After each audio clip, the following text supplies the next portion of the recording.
Joshua, thanks for doing this. Hey, no doubt. We had to. Hey man, one of the reasons I named this the Breakthrough Podcast was I'm looking for people who, like, for me a lot of it is breaking through the industry, but it's a story, right? Mm-hmm. I have the significance of, like, I grew up in a basement, and so it was like I broke through out of the basement through a fucking 4-foot hobbit door, and that was like my way out, and then getting out into the next cycle, and then trying to social class. So you're always breaking through to the next level. Mm-hmm. So I'm excited to have somebody like you, Joshua Rico, the credit man, the entrepreneur, yes, soon to be YouTube legend. Let's go. He's gonna box Jake Paul pretty soon. Hey, he's got it though. He's coming with a fresh lineup for us. Let's go. He came in with a fade. I'm excited. Let's go. What's up, man? Tell the viewers who you are, what you do. Well, first of all, I appreciate you for even inviting me and thinking of me, for me to come on the podcast. Right, it's because I'm just trying to get the information not only to, peers like that, but the youth, because this is what they need, right? So, long story short, my name is Rico. Back in 2009, I was a victim of identity theft while serving in Iraq, right? Let's go. One of my own family members took $6,000 out of my bank account, right, while I was serving in Iraq, right? So, it's a tough time when you serve in Iraq and you have to deal with identity theft, right? Yeah. So, I couldn't do nothing from there. So when I got back from deployment, I tried to apply for like cars, apartments, and I got denied. I felt vulnerable. I felt dumb. I don't like feeling stupid. Yeah. All right. I don't think anybody likes feeling stupid, right? So I had to immerse myself into, books, business coaches. I spent over $50,000 in mentors, business, coaches, credit. And over the course of 9 to 10 years, I have over 800 FICO scores. I have, over $200,000 in credit cards, leverage those to buy investment rental properties. We put those on Section 8 and just guaranteed income. Now I just was blessed enough to drive and pull up on here. I don't know if you guys saw. I heard there was a McLaren in the parking lot. The McLaren is in the parking lot right now. 570 GT. We're gonna have to go look at that after this. For sure. And it's all going to be paid for and leveraged through credit. So credit changed my life. But a little bit, if I could go deeper, like back to my story, like, I'm a Cuban Puerto Rican. I'm a son of a Cuban immigrant, right? He got here on the boat. If you ever seen the movie Scarface? Oh, I love it, yeah. Well, that footage, the entry footage, that's real footage. My father's in there. Okay, so he came in on the boat. He's a Marielito, right? El Mariel in Miami, Florida, right? My mom is from Brooklyn, New York, Puerto Rican, right? And they met in Connecticut, right? So they mashed up, right? So, coming up, I was raised on Section 8. But now I own Section 8, feel me? Let's go. Let's go. That's a bar right there, right? Yep. So it's like, we're just trying to do, I came from the school systems, right? The school systems, which is another topic. We're going to talk about that more. But, like, I wasn't supposed to make it. I was always going to be either statistic. Dead. Yeah, yep. Exactly. Of a Latino statistic. You're going to be on a piece of paper. So for what I was saying is this, but I was in a racist town, right? Then we moved out of the hood and we basically went into, it was a little town called Glastonbury, Connecticut. Okay. I don't mean to shout them out like that, but it is what it is, right? We ain't holding back nothing here. No, we could go free here, yeah, we're right? free. All right, so, but I was blessed to be in a good education system, right? But for me, it's just that, I don't know, like I barely graduated high school. I barely got my high school diploma. I was always in ESL classes, special ed classes, right? So during like junior year, I had some mix-ups. I was either going to be dead in jail. I did some street things, sold some street things, and it wasn't for me. It just wasn't for me. So after that, 17, 18, I needed to change my life because if I would have stood there, I would have been dead or jail for real. So I joined the Marine Corps. 2008, I joined the Marine Corps. Third of LER over here in 29 Palms, all right? And then we deployed to Iraq, deployed to Afghanistan. I was actually in Afghanistan while Osama bin Laden died. So, but I was over there. I was like, man, what are we still doing here, right? Yeah. Let's go, right? So after that, I went on a MEU.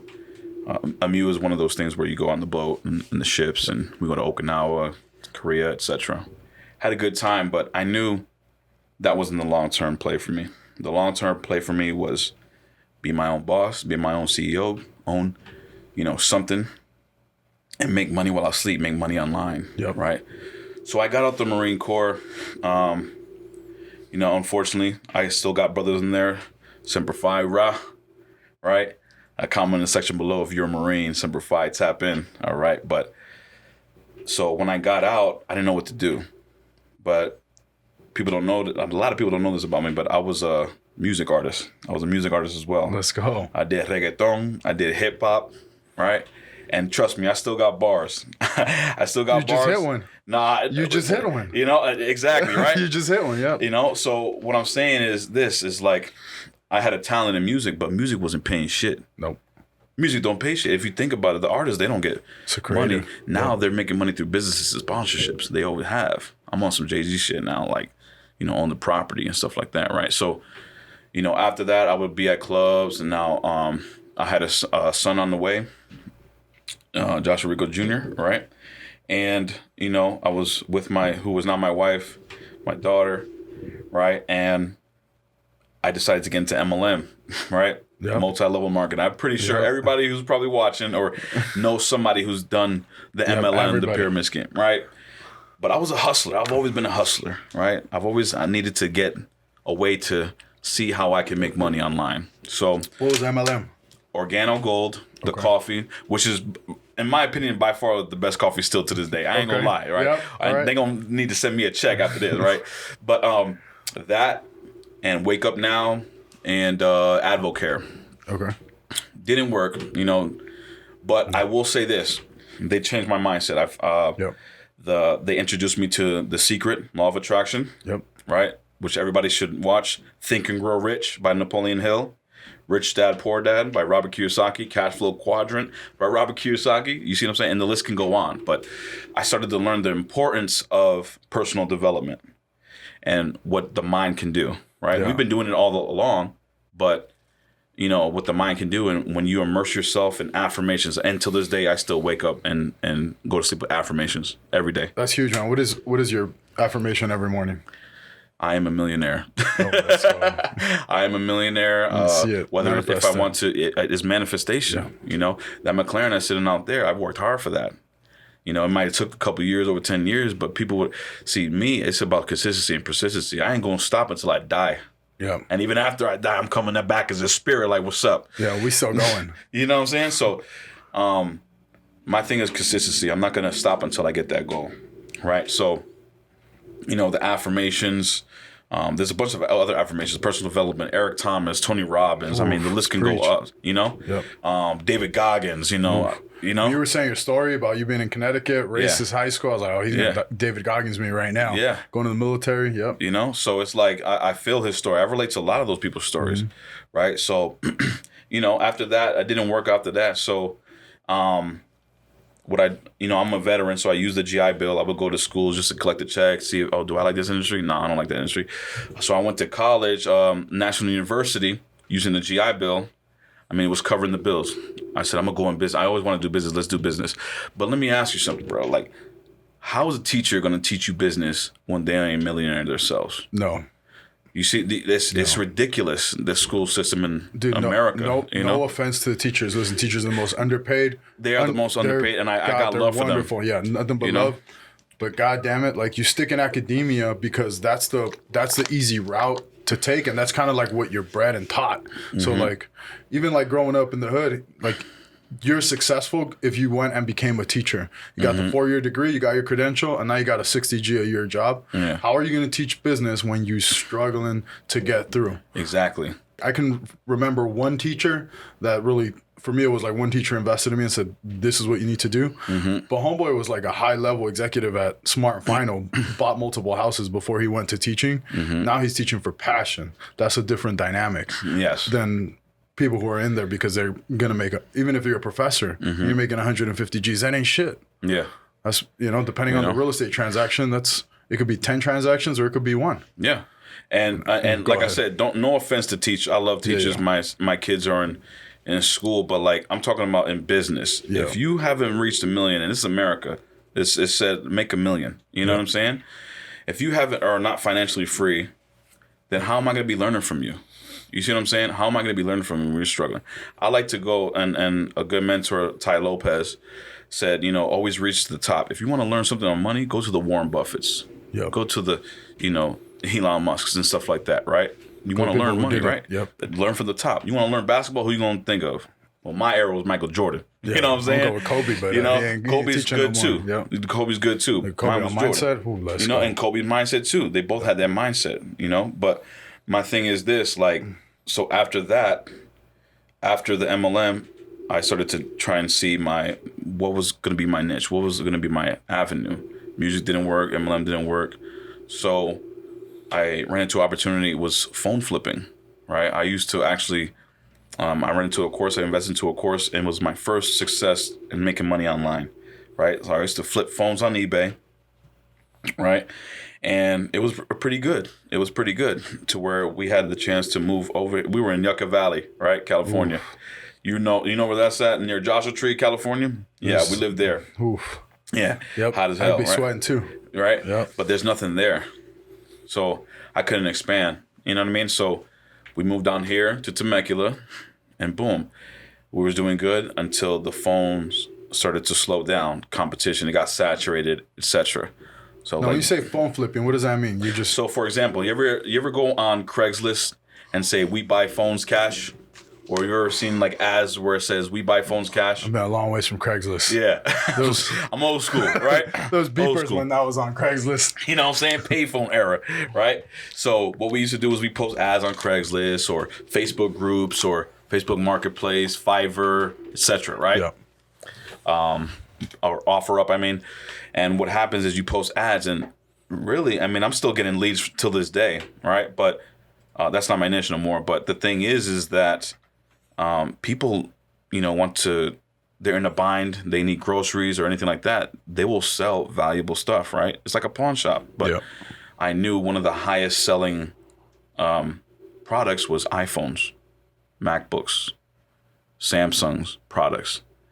I would buy low, sell it high on eBay, boom, and then you could sell with a private seller overseas when you buy in bulk and stuff like that. But it started to get a little shady sometimes. You know what I mean? So I was like, I don't feel comfortable doing this, right? It made some decent money, but I need something more. So I didn't know what to do. Decent money back then? Back then, in sales was like 10 to 15K in sales, not profit, right?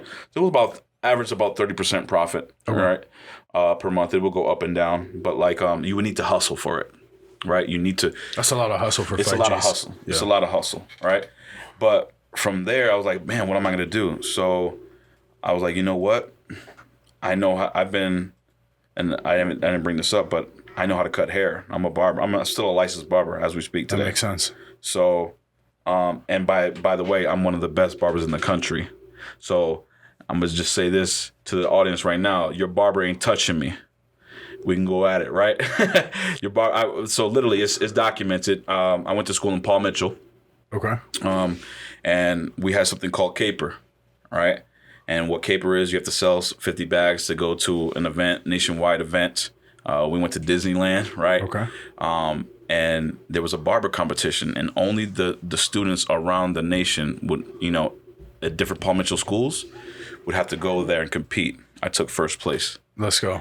Nationwide, so that's gonna be tough to find somebody to cut your hair. But of course, I could cut my own hair to this day and teach a class. But shout out to my barber, Courtney, Jose, all of them.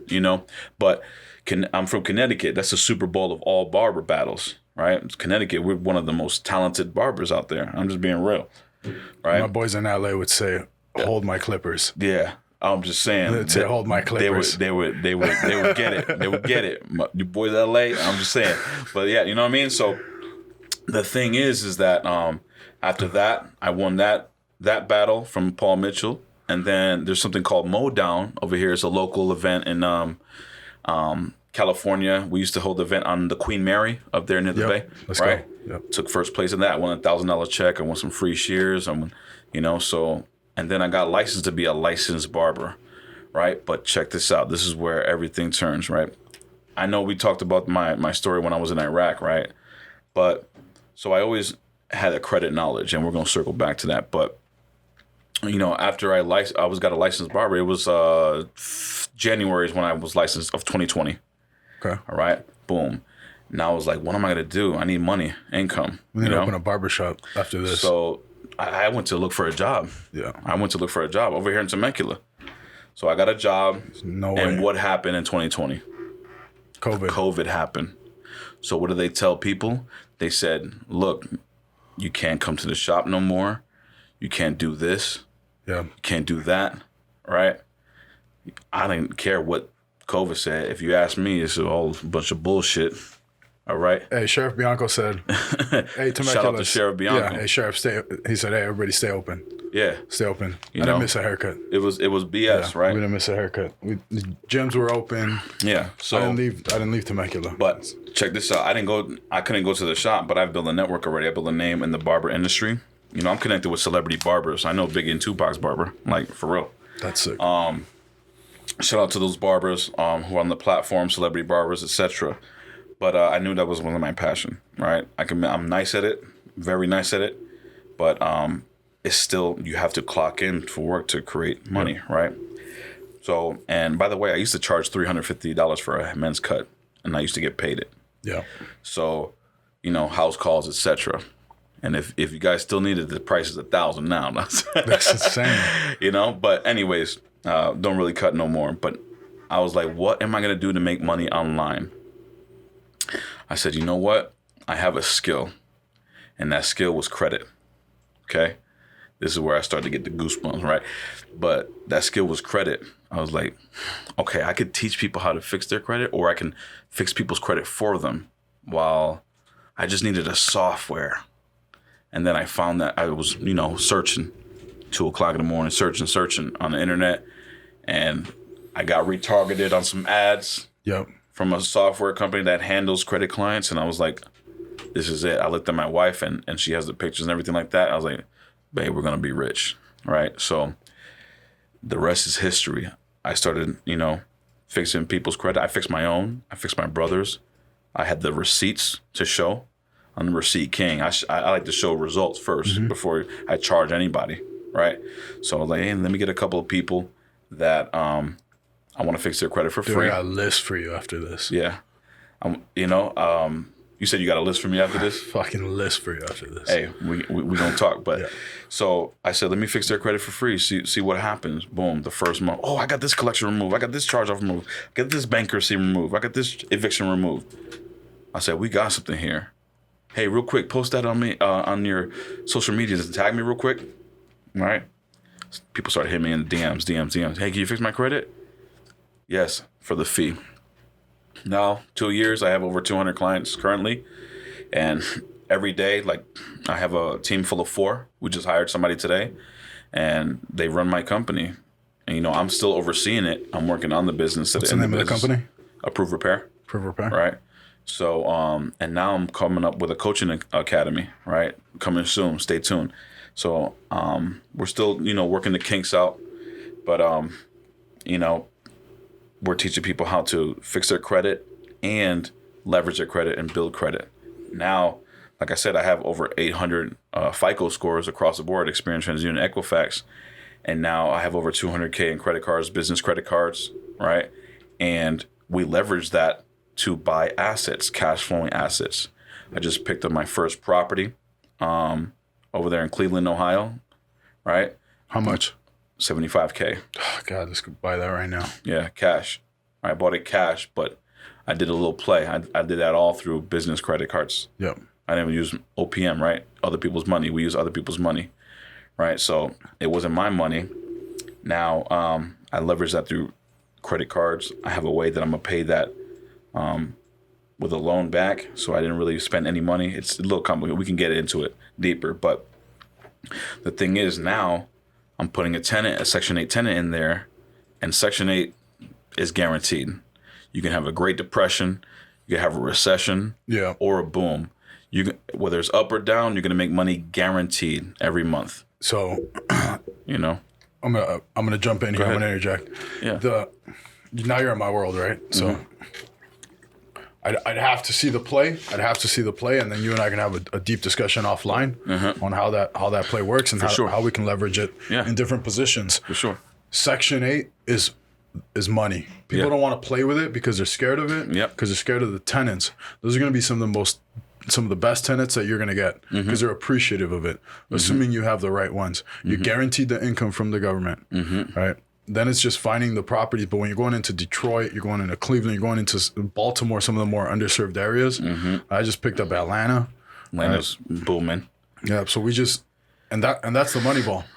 Like right now, what I'm trying to structure together is something similar for Section 8 housing, building out a parcel for manufactured homes that I'll turn into a Section 8 park. For sure. And now the tax incentives, the city incentives, and the state incentives to build that, fucking insane. Exactly.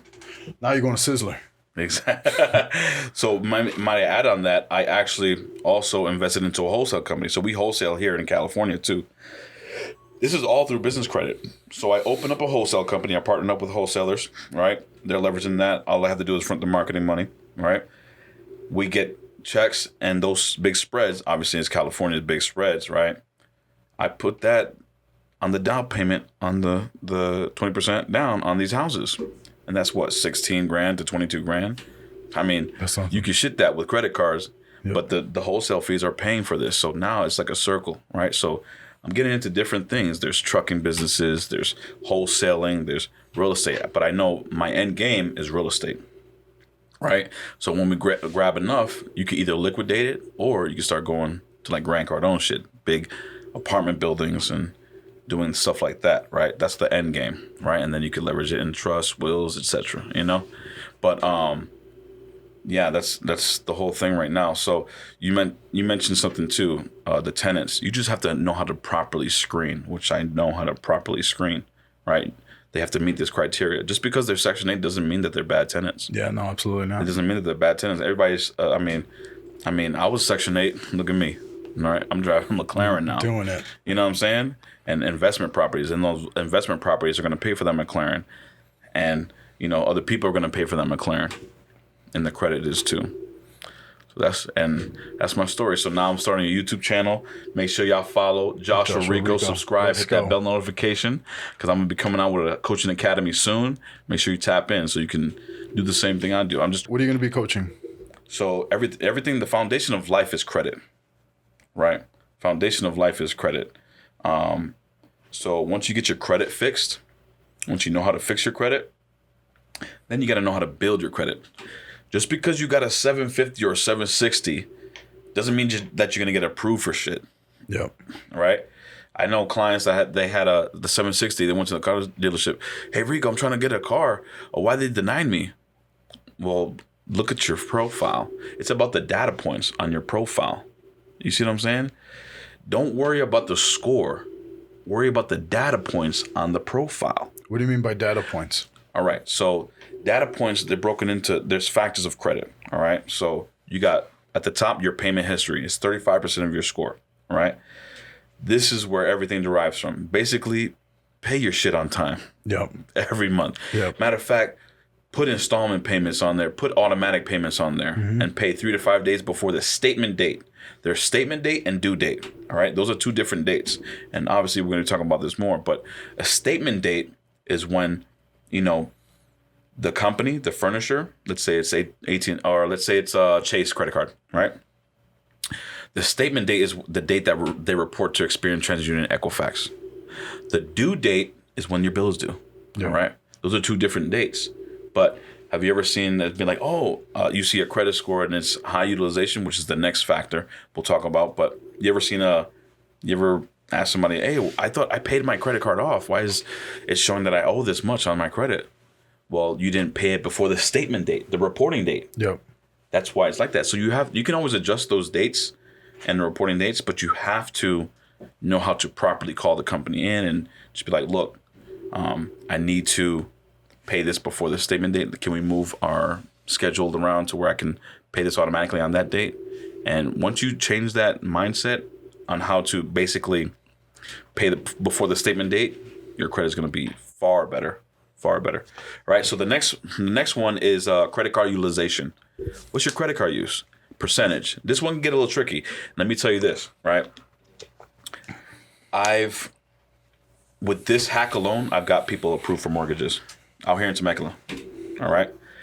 I've got people approved for mortgages. When they come to me, they say, I don't know what's wrong with my credit. It's just that they lack the education. Look, we were never taught this in school. No. Were you taught this in school? No. Were any of y'all taught this in school? No, right? So I know I wasn't, right? Which, by the way, this is what we should be teaching in school, America. Yeah, we should be teaching credit. We should be teaching. But don't worry, I got you. I'm going to come with my school. You feel me? So, all right? But most of y'all, and that side note, see, let's go on with the head. Side note is that you guys are paying 25 racks, 25, 50K, 100K racks to be in debt, a school loan debt, which is a scam too most of the time, right? 100%. And you don't even get, once you finish school, you're in debt 100 grand and you don't even get the job. That's the biggest scam on America, if you ask me. I just talked to somebody this morning, attorney, couple $100 grand in debt. Like, there goes your mortgage, homie. Like, exactly. You could have built wealth. You could have built wealth. I got a guy on my staff who I pulled out of med school. Mm-hmm. He owns his own house. He's a 6-figure earner. Mm-hmm. And I'm like, bro, you ain't even 30 yet. Yeah. And like, if you would have been in med school, you'd still be there, racking up $200,000 in debt. And you'd be paying that shit for the rest of your life, making 70 G's out of CVS as a fucking pharmacist. Exactly. So, and then like I said, no disrespect to what your job is or passion is, but it's time to wake up and think smarter. Come on, you're getting played right now. All right. You know why schools went up so high? Why they're so expensive? Why? 1965, the feds get involved in creating the student loan programs. Okay. Yep. They fucking launched student loans. Every year after that, you just start to see it jump up 10, 15%. By the time you're in the 1980s, 1990s, it fucking skyrocketed. You can no longer afford it with a summer job. Mm-hmm. You're hitting peaks right now. So like I went to university. I'm one of the victims of having school debt. But I promote everybody go to college. Everybody go to university because of what it teaches you, and it has that phase of growing through adolescence. For sure. But the student loan debt sucks. Yeah. For sure. And you're going to come out of there with 100 G's in debt. Mm-hmm. But the schools are making so much money that they have to find ways to spend it. That's why when you go to universities, they're all under construction. Because if they don't spend the money, then they can't charge as much. And that's how the way they keep upping their fees. So the chancellors have the nice pay grades. They have the nice cars. They get all the incentives. That's why tenure exists. All because the Fed said, hey, we're going to go ahead and back student loans. And so now everything shot up in price so that they can keep absorbing more money. There's no qualification. Yeah. You got an 18-year-old who went to Walmart. Say he turned 18 before he graduated high school. He went to Walmart. He took out $500. He didn't pay his bill. Now his credit is completely shot. Mm-hmm. They're still to people like me. They're gonna go to you, when they're in their 30s and they've had a 400 FICO. But by then, how much do they have in student loans? They didn't check, right? To let them borrow 50 grand for the student loan. They didn't check to see if he had a 400 FICO. But if he wanted to go get a $3,000 Miata, they checked that. Preach. Like you guys are not checking for student loans, but you're gonna check to him to get a mortgage or a loan just so he can better himself. Like, come on, that makes sense. You gotta. But anyways, that's another conversation. That's a deep conversation because what I do in the credit game is consumer law, and consumer law gets deep too, right? But back to what I was saying with the credit card use, I use this hack alone to basically get people into mortgages or in their investments, right? So credit card utilization, think of it as math, right? As a pie, as a graph. Let's say out of $1,000, you have $1,000 credit limit on a card, right? That's equal to 100%. Follow me? I want to lose you. I mean, sometimes, I do well at school, but math and numbers I was good at. Right? Yeah. So $1,000 credit limit equal to 100%. This client, I'm not going to say the name, this client and a bunch of people who come to us had a 90% utilization. Credit shot. Yep. That drops your credit score. Everything in this section, which is 30% of your score, is opposite. So what do I mean by that, Rico? Check this out. The higher your percentage is on the utilization on your Credit Karma app and stuff like that, you see, the lower your score is going to be. You feeling me right now? But the lower your utilization percentage is, the higher your score is going to be. Yep. It's opposite. So, trick question. People don't know this, and I'm going to let the cat out the bag. There's a little secret right here. What percentage do you think that you have to be under? Credit Karma is going to tell you 30%. I tell all my peeps, you better be under 10 if you're going to want to maximize it. Right? It's under 6%. It's under 6. 6% is ideal. If you ever go to the Experian app, which is the FICO, that's where you want to go, right? Experian and look at FICO, right? Because Experian and Credit Karma says different scores. Yep. So Credit Karma runs off of Vengeance 3.0. Experian goes off of FICO 8, FICO 9, FICO 2, FICO 3, coming out with FICO 10, FICO 10T, but that's another subject, right? But you want to go through Experian, okay? And basically keep it under 6%, 0 to 6%. But yes, don't go over 10. Don't go over 9 to 10%. The maximum you want to stay under is 30%. But once you start going over 30%, you start dipping into those scores, right? So that's one of the credit factors. And that's what I mean by data points. So let's go to the next data point, derogatory marks, right? Obviously, these are the collections, the charge-offs, right? The bankruptcies, the child support, all of those negative, the repos, the medical bills, all of that. By the way, we delete all of that too. So if you are someone who needs their credit fixed and has negative items on your report, go to info.approverepair.com. Click the see if you qualify link and we'll get you started. We'll give you a free consultation just to assess your credit reports.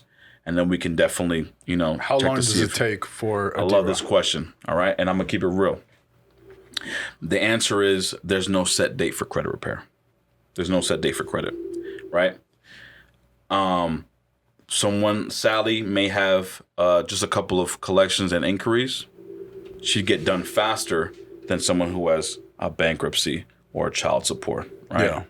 So if you're asking out of the 200 clients that I have, an average, I like to say is plan 6 to 12 months. 6 to 12 months on an average. I've got clients done in 3 hours before, all right? I've got clients done in 10 days. I've got clients done in 3 months. I've got clients done in 6 months. I've got clients who've been over a year, right? Almost 2, right? But the thing is that client that was on for almost 2, they were at the low 400s. Guess where they're at now? 726. Just need one more line. It's a wrap, right? I also go as far as this, right? If the negative items aren't deleted off your report, I have not a podcast, but I have an interview coming soon where I helped a client sue their credit reporting agencies, Experian, TransUnion, Equifax, and we won all 3 without stepping foot into court. Why? Because what we do in our company is we use consumer law, right? Congress put into to help you is the FCRA, the Fair Credit Reporting Act, and FDCPA, the Fair Debt Collection Practices Act. Look those up, Google those, and go dive deep into that rabbit hole, right? But Congress actually put that in to protect us, and people don't know that, right? Back when Obama, back in 2008, when the 2008 crash, he put something called the CFPB, the Consumer Financial Protection Bureau. That's the real bureau. Other than that, there's no such thing as credit bureaus. You got people fooled. They're actually credit reporting agencies. It's a deep rabbit hole. Some say it could be a conspiracy theory, but the thing is that they're supposed to abide by the FCRA. So we told them some laws. They didn't abide. We went to sue. They settled before court, and we won all 3. Let's go. Right? So that's what we do. Disclaimer, I am not a lawyer, all right? Yeah. I'm not a lawyer. Always consult in an FCRA lawyer or a consumer lawyer, right, who practices that. But I get results, baby. You know what I'm saying? That's all that matters. That's all that matters. I get results, So back to the data points is that, next is average age history. Average age history is, medium impact on your score. But when you go into these lenders, especially when you're going for funding and credit card funding, they like to see how long have you obtained credit cards for? I like to say 5 years and up, 7 years and up is ideal, right? But that alone tells you 7 years to 10 years, you'll get the 850, 800 credit score, right? That alone tells you that credit is not an overnight process. You have to have it age 7 to 10 years to have the perfect score. So people who are looking for the fast fix, this new generation talking about, I need the fast fix micro-ride generation, you know what I'm saying? Nope. It's not an overnight process with credit. Let me ask you if this is a hack. Okay. I already know what you're going to say. Man, I can read your mind. Let me see if I'm right. Piggybacking authorized users and trade lines? Yes. Ooh, I'm good, baby. Yep. Let's go. All right. I was going to harp on that. So there is a hack and a shortcut to that. Mm-hmm. Right? It is called trade lines, authorized users, and or called piggybacking. Right? Say if I'm like, hey, I have a not bad credit score, but it's low. Can I do something to boost my score? If you know a grandma or a friend that you trust, give them your address, social, everything like that. They're going to put you on a credit card, right? You don't give them the credit card because when you get it home, you cut it in half, right? But you just buying their data, and now their data goes on to them. Yeah, I did but that. You have to I be just did careful. That for my brother. Exactly, but you have to be careful because whenever you use that card, it's going to affect him too. Yeah. So you want to stay below that 9% utilization as well, and to have no late payments on it. But if you're savvy with your credit, yes, you can most definitely expedite that hack for sure. Okay. Mm-hmm. Yeah. I've been giving that advice out, and I'm like, this is a good time to find out. Yeah. No, it's real. It's real. Now you can't. Can you buy a trade line? You can definitely buy a trade line, and then a lot of people are against this. A lot of people say, "Oh, he's telling illegal." No, I am the original creditor. I can extend credit. If that wasn't the case, banks wouldn't add authorized users. So whoever's telling you different, don't listen to them. Okay. Right? Oh, it's illegal to buy trade lines. Oh, it's illegal to why? What does it cost to buy a trade line? It could be anywhere from $200 to $1,000 or higher. What would the benefit be as far as, let's say they buy a 5-year-old trade line. Say I got a client at 570. I need to get them at 580 for an FHA loan. Well, I can't play with utilization, right? So because that'll be the quick fix. Not really. Right. They have, and if you're in the 570s, I already know you have a collection or two on there. Oh yeah. Yep. Delete the collection. That's the first thing. Delete the collection, and as you know, once you delete that collection, you'll be over that 580. Now, I will say this: you can't put shit on sugar. I mean, sugar on shit. What I mean by that, you can, but it's not recommended. You can't put a trade line on a fucked up credit report. You see what I'm saying? Yeah. You can. It's going to boost it up a little bit, but I'm talking as far as the funding aspect. But to get them an FHA loan, I'm sorry to say, but as a realtor or a broker, you shouldn't be wanting to get them to a 580 anyways. You should be looking for their best interest in actually helping them understand the credit game to get them to the 680s to the 700s. You know what I'm saying? I'm not saying it on you. I would challenge that. You know what I mean? But the thing is, the interest rate, right? Interest rate. Government loans, the interest rate's not a huge effect. So, and this is healthy debation right here. This is healthy. On an FHA loan, it might be 1.5 in cost. Okay. So let's go with this, right? Let's say I call you. I go, I got a guy. He's a 570. Okay. I want to get him to 580 because I'm going to pre-approve him today. And you go, it's going to take me 6 months. No, it won't take. And I go, I need it today. So let's make this work quickly. Yeah. Right. And you go, well, as a lender, as a branch manager, it's going to be better for them to qualify at 700. And I'm going to go, no, it's not. And here's why. Because at 580 today, assuming you're in an appreciating market, so today you would be right because the market's probably going to depreciate over 6 months. Assuming you're in an appreciating market, that 580, that they're going to pay an extra 1.5 to 2 points on the rate. So what I mean by that is if their rate is 6%, right? This is a horrible example because people are going to think I'm giving 6% rates, which is where they're at right now. Exactly. But they're at 6%. The cost of the rate for 740 might be par, meaning they're not paying for that. The cost of the rate at 580 is going to be 2 points. Yeah. So it's going to cost them on a $500,000 loan $10,000 for that rate. Yeah. Now I can get the sellers to pay for it. I can apply a lender credit to help offset some of it because it's somebody I want to help out, and I have the ability to cut margins. Loan officers don't. I'm a branch manager, so I set the rates and I set the pricing. Okay. Now, if I do that today, right? Okay, he lost. You could say he lost the 2 points, right? He paid 10 grand. Yeah. Now he goes back into the market 6 months. Refi. How much is that house worth? It's going to appreciate over time. Right. So over 6 months, you think we get 10 grand? Oh, for sure. Right. So then, depending on the market. Depending on the market. So if you're in an appreciating market, you get them now. versus 6 months, then so my intent is always, let's get you in, let's get you over to credit repair after we're done, and then we can refi you, and because your rate's going to change. For sure. You're going to refi on an FHA loan no matter what in 2 years. For sure. My thing is this: compound interest is a motherfucker, right? Warren Buffett tells about it a lot. That 6% it compounds over time. Yes, you're refining out, but also the thing is too is this: I want to get to the client in the mindset. You're different, right? You want to get them back into the credit repair, but you can have a house with all that. You know how many millionaires are on my service right now? Just they have a lot of money, but their credit is shot.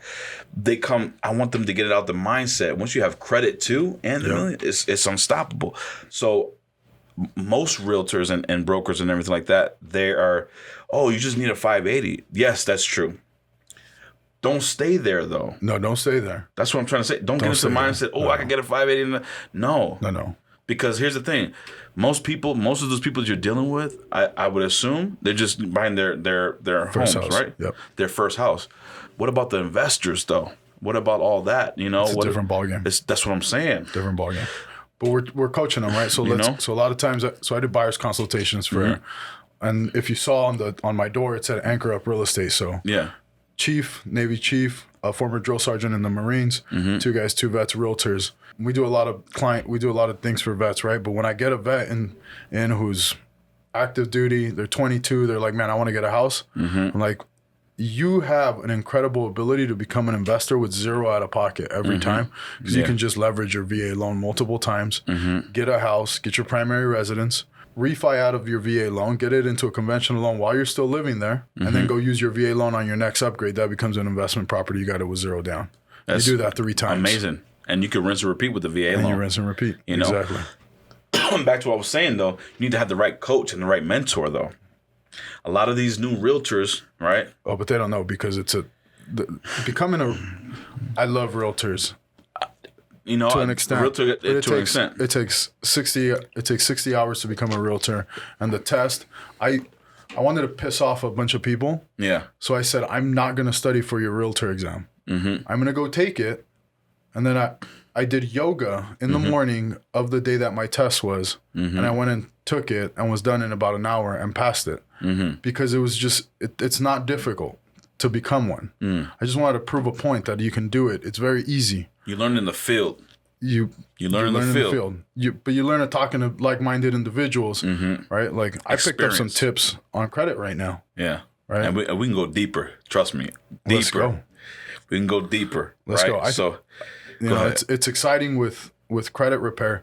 You get a lot of no offense, a lot of scam artists that call us and say, hey, we're gonna repair credit. We shoot them $1,000 and they don't do it. I'll pay for a client's credit repair. I send you a client for credit repair, you charge them 2 G's. When they come back to me, I'm gonna give them 2 G's credit on their loan. I like that. Obviously we have different pricing models. But the thing is that my thing is this. I come at it with this. I want my client, and we have clients who just want to get a car, a family car. We have clients that just want to get their own mortgage. We also have clients who want to go into the trucking business. We also have clients who want to become a real estate investor, properties, and start their own, right? So that's when we start talking. Once they build out their credit, my thing is, okay, let me build out your credit perfectly to get structure right so it can hit the data points we were just talking about, so I can get you $100,000 like I did Gavin Martin. He's on my YouTube channel. You'll see it. Got him $102,000 in business credit cards, 0%, 18 months. What can you do with that? What can you do with that, right? What can I do with that? Exactly. Yeah. You can do a lot with that, right? So we teach you how to liquidate those cards, and it's not cash advance. That's the deep tricks we were talking about. We're going to talk about offline, right? But we could pull those 0% cards out of that. What can $100K buy you in the real estate world across America? We talking about California? No. Across America.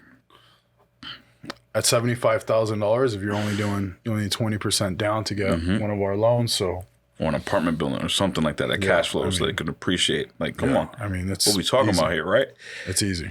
Yeah. You know? So, and that's how you build wealth. And then after 6 months to a year, what you gonna do?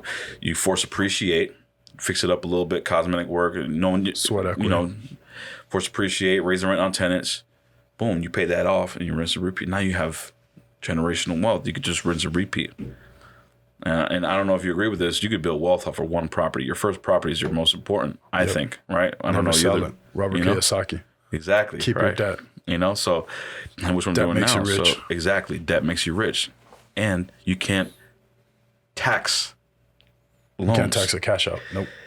You see, so that's what it is. So, but everything starts from credit. You can't. I mean, you could buy a house cash, but the lenders. Yeah, why? Why would you? Why would you? Yeah. Use other people's money, right? So that's what I'm saying is like everything derives around credit. People now, they're gonna. You want to get a job interview, they're going to check your credit. You want to move into a house or apartment, they're going to check your credit. Car, credit. Everything is credit. The foundation of life is credit. Jay-Z said it best, right? On a rap lyric song, right, called Story of OJ. He said, you want to know what's more important than throwing away money at the strip club? Credit. He also said, you want to know why all the Jewish people own all the property in America? This is how they did it. That's a bar right there. I like music, right? Yeah, let's go. And shout out to the Jewish community, right? I love y'all, right? Yeah. But he's speaking facts though, right? He's giving you hints and leverage your credit. Once you learn the credit game and how to properly, leverage it, you'll live free and wealthy for the rest of your life. Credit's better than gold, man. Yeah. Credit's better than assets. Credit's better than anything. That's it. You have good credit. You have good credit lines. Exactly. Dude, having good credit's incredible. Right before you got here, I was texting the manager at a Ford dealership up north. He just picked up a Mach 1. Text me, hey, I just got this. I said, lock it up. Damn. Lock it up. That easy. But because I have the credit profile, right? Because we have the financial profile, I'm going to get it for $15,000 under, right? On a Mach 1 that I'm going to be able to flip in 6 months. I'm going to drive for 6 months. I'm going to be able to flip it for $10K profit. Exactly. I bought that McLaren. It retails about maybe $170. I bought it out the door, tax and everything, $153. So I'm already equity in it. I might put it on Turo. I might private rental it. Put it over here in wineries. I don't know, or just have more business, attract more business with it. It's going to be pay for itself, right? But after 8 to 12 months, I'll sell it if I want to, right? Make your money back, and then go to a Lambo or a whatever, right? Something nice. I think that's brilliant what you just said.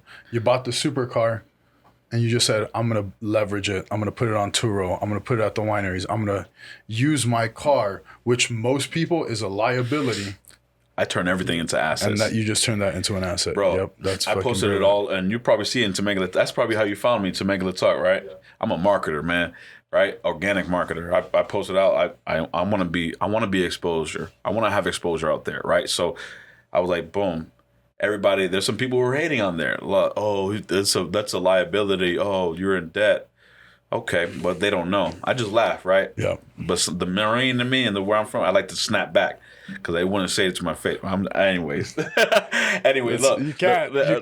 You can't. But I gotta be professional, bro. Right, bro. They getting home to their not so good looking partner. Yeah. Fucking driving in traffic for fucking 3 hours. And you know what one of my mentors told me? Nobody would have ever asked me at the gas station what do I do if I pulled up with a Kia? Yeah. When I pull up with a McLaren, what do you do? Yeah. Who are you? Now I start to engage. Hey, I help people fix credit. Oh, bro, my credit sucks. Can I have easy sale? Yeah. And it's not about the sale. I'm actually helping because I don't do it for the money. I want what gets me like goosebump, what gets me good is like, thank you, Rico, for helping me get this house in Menifee. Thank you, Rico, for helping me get this business and or car. So that's what I do it for. That's the real motivation. Yeah, I love it. You know what I'm saying? So it's really about helping people and serving people. Dude, I got a list of clients for you. Yeah, let's work. Let's work. Shoot them all your way right after this. Yeah, man, I appreciate you doing that. No, for real. People mostly do this for the money. They see the flash though. They get the jealousy. I've been on the opposite. It's funny, man. The car thing is a huge thing. I love cars. Yeah. But I drive a 98 pickup. Yeah. Because I wanted to stay humble. Yeah. I bought a Honda Accord. Because I want to. Because I wanted to. I went to the Porsche dealership. And I sat in the Porsche, and no one paid attention to me because I'm fucking fat Mexican, but I made 3 times what they do. Exactly. You know, and I didn't fit in the bucket seat, so let's move on from that car, right? Yeah. But I'm a big dude, but I actually fit in the McLaren, right? You fit in the McLaren? Yeah. But the Porsche bucket seats come up like this, dude. It's not feeling good on my hips. Yeah, you gotta lose them long house. Hey, bro, I got J-Lo's hips. Like, it ain't working. But you said something, humility. Can you guys pull up on your phone real quick? Pull up the definition of humble real quick and read that out loud, right? I don't want to be humble. A lot of people say be humble, and I'm gonna I might get some, heat for this, but like humble. If you read the definition, what's the definition? Having or showing a modest or low estimate of one's own importance. I don't want to show low self-esteem, low importance. You feel what I'm saying? Stop being humble, and do what fucking flex. Not even flex. Like, it's all about mindset. So if you bring your mindset down, you're gonna bring what you think about. You're gonna be about. Yeah. So think highly of yourself. A lot of people call me cocky. A lot of people call me this. It's not cocky. It's confidence, baby. You know what I mean? You got enough people hating on you. You're doing something right. You're doing something right. The day people started calling me White Tony, I was like, oh, I'm making it. Yeah. I'm making it. When my boys started hating me, when they stopped calling me to go out to the bars that night, I was like, we're doing it right. Yeah. We're doing it right. Now they're asking me to borrow money. Yeah. You know? And I ain't borrowing you. What you going to invest it in? Okay, I want a percentage of that. Yeah. You know what I'm saying? I charge. You see what I'm saying? Yeah. So it's like, people just got to change their mindsets and know how the world is changing. You got to adapt and overcome with it, you know? Bro, it's the entrepreneurial mindset is taking over. It's like a virus is spreading. Exactly. Bro, there's nothing. It's a horrible feeling to jump on the freeway at 5 a.m. Mm-hmm. You've been on the 91 freeway at 5 a.m? No. Do yourself a favor in your McLaren. Yeah. Get up at 4:45. 5 a.m. Jump in your McLaren. Yeah. It'll be a beautiful drive. Drive down to Orange County. Get on that fast track. I know you don't mind paying for the fast track. Yeah. Get on the fast track and look over to your right, and you're gonna see bumper to bumper traffic. Yeah. All you're gonna be able to do is wonder, why the fuck are you sitting here while I'm driving 80? Yeah. It cost me $5. That's your fucking time. Time is the most valuable commodity on earth. You can get $100 back if you lose it, but you can't get 100 minutes back. No. You feel what I'm saying? Fuck no. So that's what we're about. We're about empowering the youth, changing the youth mindset. Every time I drop my son off and daughter off at school in the McLaren, they're like, "Oh my God, you're a YouTuber? Are you like rich?" I'm like, I feel proud of that. You know, I feel proud, and you should not be humble, like they said. Don't put low self-esteem. Your McLaren have a back seat? No, it's only 2 seats. Okay. I'm gonna have to go look at it after this. No, for sure. I'll rev it up. Dude, now I'm thinking I went too small. Picking up that bigger. Mach 1. You know the magic of thinking big, right? That book. I should have just picked up. I just took a friend over to the Audi dealership. I said, I was like, I want you to envision yourself in it. I want you to manifest it. The monthly I put $0 down on that McLaren because I'm the credit guy. Yeah. Right. I know banking relationships. That's what I do. Real quick, never put down payment on your car. Never. What's your monthly payment on that McLaren? $27.21 and 4 cents. So about $2,700. You rent that out about $600 a day to maybe $800 a day. You don't have to rent it out 4 or 5 days out of the month. Car's paid for. You could drive it the rest of the time. Obviously, put insurance on it, trackers, kill switches, and stuff like that. Rent it out on Turo, private rental, etc. So that's what I'm gonna be doing here soon. That's huge, man. That's a huge. That's how we drive our dream cars for free, baby. Tap in. There's nothing better.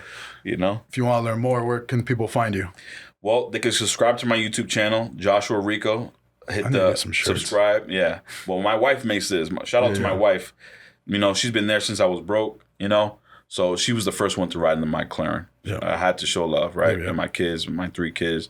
Shout out to y'all. Love y'all. But Joshua Rico SR on IG, Joshua Rico on Facebook, YouTube, Joshua Rico.